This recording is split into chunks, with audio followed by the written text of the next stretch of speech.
There are two questions that I often get asked in homeschooling. How do I know if I'm doing enough?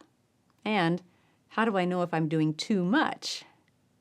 Homeschooling, and really life in general, is a wide spectrum, and it's easy to swing to the two extremes, doing too much and doing too little. The sweet spot is staying somewhere in between, giving your student an excellent education and an enjoyable childhood, providing opportunities for her to learn and grow now, and preparing her for life as an adult. It can be a balancing act. Now, I've already touched on Am I Doing Enough in another episode. I'll leave a link to that one in the description. Today, let's discuss Am I Doing Too Much?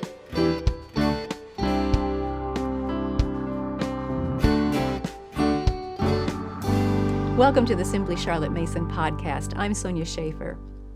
The trick with both of those questions is that there's no one solid answer that applies to everybody. We all have unique situations. Each child is an individual. Each family is different. It would be foolish for me to try to give you one model and say, this is exactly what you should be doing. That doesn't work in real life. But what I can do is give you some areas to consider. These are areas that can provide insight into what you're doing and why you're doing it. And those key points can reveal a lot about whether your homeschooling is in balance. So here are 5 things to think about. Let's start with a simple, concrete, visible area of homeschooling. Let's look at your lessons. Specifically, the number of books you are assigning your student to read and narrate. I think this is one area in which it's easy to go overboard. Since living books and narration are a hallmark of a Charlotte Mason education, it's easy to think the more the better. But that's not the case. If you look at Charlotte's schedules, you'll see balance. Now, I'm not saying you need to duplicate her schedules exactly, but I do think it is wise to understand the principles behind her schedules. Here's what I'm talking about. In grades 1 through 3, the number of books that the students were reading, or listening to the teacher read, and narrating was 2 per day. Some days it was 3. That's it. The rest of the lessons involved movement, listening, looking, talking, and working with objects and math concepts. Only 2 or 3 book lessons per day. In grades 4 through 6, that number went to a solid 3 read and narrate books each day. And in grades 7 through 9, it increased to about 4 book lessons per day. Now again, you don't have to do exactly as Charlotte outlined in her schedule, but the principle is important. More is not necessarily better when it comes to the number of books you are requiring your student to read and narrate each day. Consider that area of homeschooling to help you determine whether you're doing too much. The second area I want to mention is your calendar, how you are spending the moments of life. This area includes your homeschooling schedule, but also much more. I think we all want to live well, not just busy. And in order to help us live well, we need to stop at times and take stock of how we are spending our days. I would venture to say that the activities you are involved in are probably good. I doubt that any of you would knowingly add something bad to your weekly schedule. Yet it is possible to have too much of a good thing. Just as we saw with living books and read and narrate lessons, we have to be careful that we don't cross the line into overload. Where is that line for you? I can't tell you that.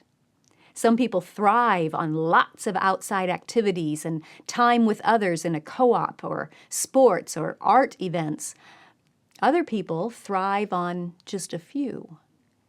That's a decision you have to make for yourself, considering your own personality and your child's. But I will urge you to take a look at the margin in your life. How much margin you need may be a judgment call, but you do need margin. Margin is the space between where you are now and where you are completely maxed out. It's the distance between where you're operating now and where the edge of the cliff is, whether that cliff is emotional or financial or whatever. It's the point at which you fall off the edge and feel completely out of control. How do you know if your calendar is overloaded? Well, take a look at the past few weeks. Do you see time for both you and your student to think and process, to discuss and learn from life as it happens? Or do you just see a flurry of activity? Do you feel like you're entering each school day prepared for the lessons? Or are you so busy doing other things that you find yourself winging it more often than not? The answer to those questions might help you know whether you are doing too much. A third area you can consider is your own motivation. What is driving you to do school and life the way you are doing it? Some types of motivation can contribute toward a tendency to overload and doing too much. So think through, are you operating from a place of fear? Are you afraid that your child's education might have gaps? Well, let me reassure you right now, it will have gaps. You can't teach your child all about everything. That is physically impossible. Every teacher has to make choices about what he will teach during the limited time he has with a student.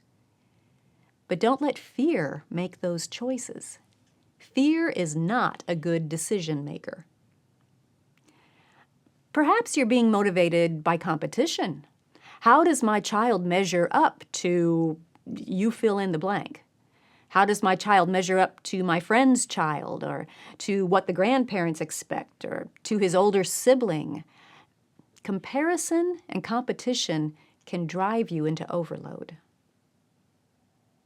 Another driving motivation is ambition. Your hopes and dreams for that child's future can result in pushing too hard and doing too much. Sometimes the child herself is driven by ambition. And in that case, yes, help her to achieve her goals, but also help her to learn the good habits of living well, which will set her up for a successful, balanced life. And there's one more motivation that can sneak up on us sometimes, and that is enthusiasm. You might have a real love for a certain subject. It might be math or literature or foreign language or music or art, any number of things. And enthusiasm is good as long as it doesn't grow out of proportion. Sometimes we can inadvertently allow our enthusiasm for a subject to push it to a prominent place in the curriculum lineup. We spend more time on that favored subject because we tend to wax eloquent about it, or we find ways of weaving it into every other subject. Now, I'm not saying lose your enthusiasm. I'm just saying be careful that your passion for a subject doesn't drive you to overload in that aspect of your child's education. Keep things in proportion. Charlotte said, education should be a science of proportion, and any one subject that assumes undue importance does so at the expense of other subjects which a child's mind should deal with. A Philosophy of Education, page 231. A fourth area that you can look at is your student. Overload can exhibit telltale signs. Consider whether your student is acting challenged or frustrated. Now, challenge is good, but frustration often springs from a helpless feeling of being overloaded and not able to do what is expected of you. If you're seeing tears and frustration, there's a good chance that your student is feeling overloaded. Check to see whether it's one particular subject that is the cause. in which case you may just need to take a couple of steps backward to where your student feels confident and then work forward again from there. But also check whether it's an overall feeling of frustration with homeschooling and life in general. It could be that your student needs more margin in her schedule. What you're seeing might be that student falling over the edge of the cliff and feeling out of control because something has become too much. Pray about it. Talk to your child. Talk with your spouse or a trusted friend. And then don't be afraid to scale down and add more margin if needed. It can make a huge difference. Then the fifth area that I would encourage you to look at is to revisit what your goal is. In educating your child, what is your goal? If there's one thing that can push you into overload faster than anything else, it's having a goal of conveying information, trying to cover all necessary information before your student graduates. A goal like that can easily drive you to include so much in your school lessons that it becomes too much to process. Such a goal is not the Charlotte Mason way. Charlotte would remind us it cannot be too often said that information is not education. School Education, page 169. Rather, in a Charlotte Mason education, your goal is not to finish something, but to begin something. Sounds a bit counterintuitive, but it's true. Your goal is not to finish conveying a body of information to your student's brain and then checking it off that he's educated. That's all, it's done. That's not the Charlotte Mason way. Instead, your goal is to help your student begin to form relationships that will continue throughout his life. Relationships with people, both past and present, with God, with the things that God has made, and even with himself. This type of education is a beginning. It is starting the student on a lifelong pursuit of enhancing and deepening those relationships. It is the beginning of a life of learning and of growing, and of living. Charlotte described it this way: we owe it to them to initiate an immense number of interests.